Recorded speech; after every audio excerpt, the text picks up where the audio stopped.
Christian, I need to remind you of your authority. First, there is the logical authority.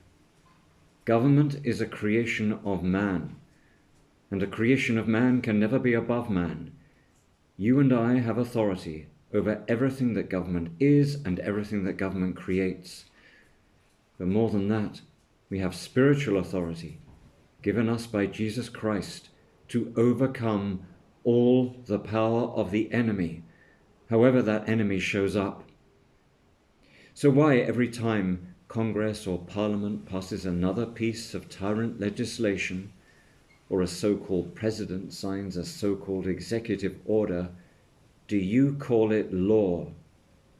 The Creator writes law. If I want to take a leap off the balcony, my body is going to accelerate downwards at 10 meters per second. I can't change that constant.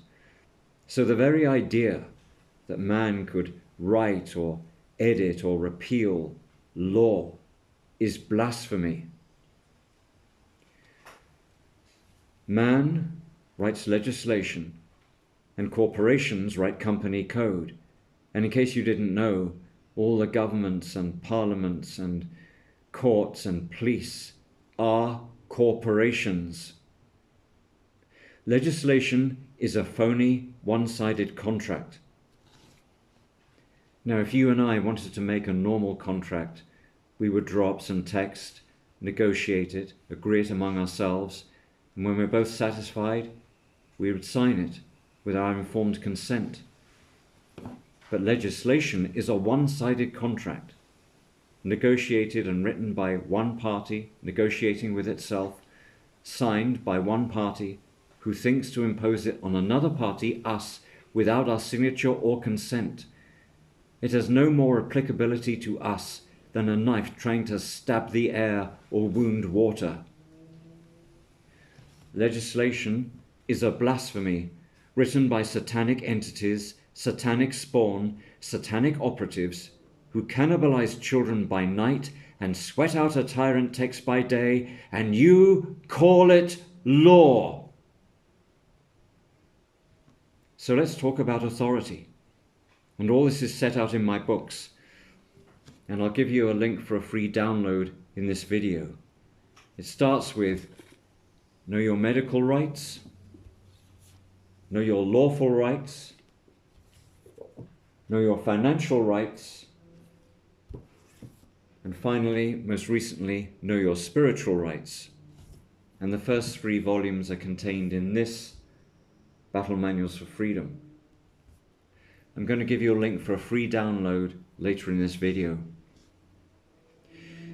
Some of you asserted your authority to decline medical poisons during COVID. Well done. But how many uphold your authority to withhold information about your medical status? Did you get a so-called vaccine? It's none of my fucking business. It is certainly not the government's business, nor your employer's business, not a travel company's business, not your school's business, a restaurant's business, concert venue's business, and nor is it your neighbor's business. Think of the effect if the so-called medical freedom movement had insisted on this key right. No vaccine passports, no QR codes, no persecution by politicians, no funneling you or your loved ones into murder protocols in hospitals. Even the Hippocratic Oath includes the statement, I will not divulge. Yet the medical industrial complex thinks it's entitled to your data, which should be sacred. But even worse, the so-called medical freedom movement also thinks the medical industrial complex is entitled to your data. And any one of them offering to help you with a so-called exemption to a so-called mandate is a fucking liar, because they are giving up to false authorities your right to medical confidentiality. Also remember who we're dealing with. People and entities who have no qualms about taking blood and organs from the living and the unconsenting. Whose blood and organs do they want most?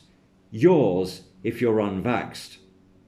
That's why Tony Blair sits on the stage of the World Economic Forum and says, We need to know who's been vaccinated and who hasn't. No, Tony Blair, you don't. You genocidal, child-fucking, adrenochrome-drinking, satanic piece of shit. Our vaccination status is none of your goddamn business.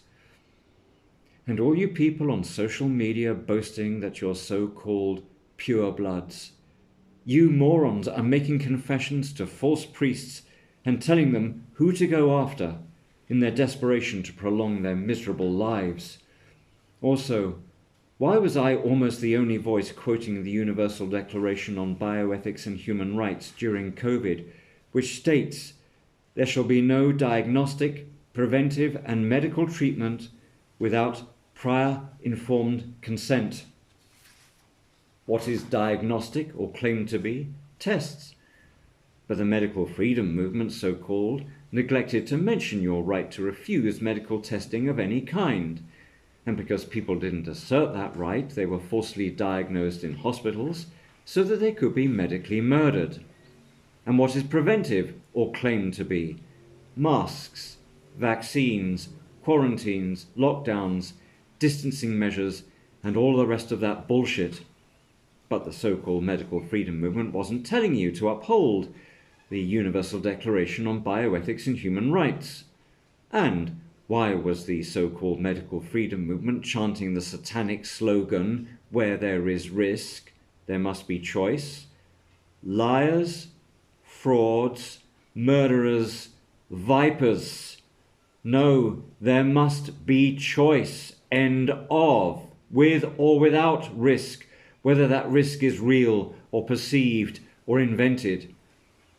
And why was the so-called medical freedom movement believing that emergency conditions allowed rights to be suspended? I've said it before and I'll say it again. Rights apply more during emergencies, not less. Rights declarations were written specifically to protect rights during emergencies. None more so than the Syracuse Principles, which state that rights are not derogable under any circumstances, even for the asserted purpose of preserving the life of a nation. So why did the so-called medical freedom movement neglect to mention any of this? Because it is phony. It is controlled opposition, funded and bankrolled to siphon off your attention and dollars and pounds into useless tokenry. It is a white tile on the Freemason floor sitting in fake opposition to the black tiles of medical tyranny. So, as I said, I will give you a link. You can get a free download of Battle Manuals for Freedom on the homepage of my website, poetprofit.com. Or better yet, support my work and buy the paperbacks at geni.us/rights. I'll close with this. I'm tired of telling you to refuse the tests. I'm tired of warning you about the liars pretending to protect you. But most of all, I'm tired of telling you to stop calling legislation law.